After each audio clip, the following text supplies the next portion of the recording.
Xin chào tất cả các bạn. Đây là tập 6 của hành trình lấy Ururun. Nói vậy thôi chứ tập này mình chủ yếu là chơi săn.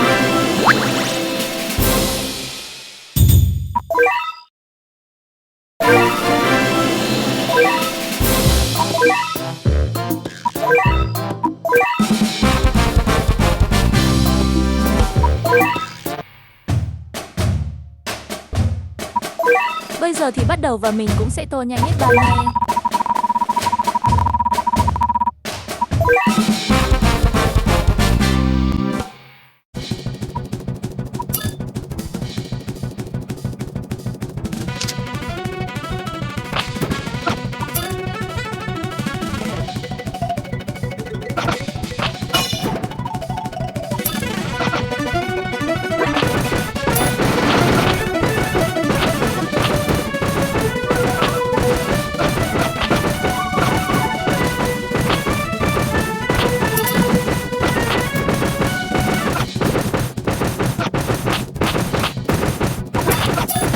Bạn này cũng dễ nên cũng dễ thở.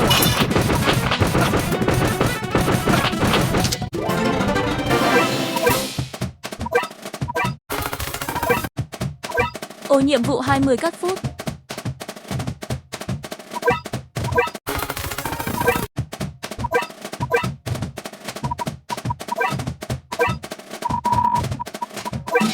Mấy ván đầu này thì khỏi phải nói rồi, quá dễ.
Mãi không có kho báu nhỉ.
Màn này khá dễ nên các bạn có oxy phù tắc thì cứ si băng thôi.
Để xem có nâng được gì không. Ôi đủ rồi. TTC thôi.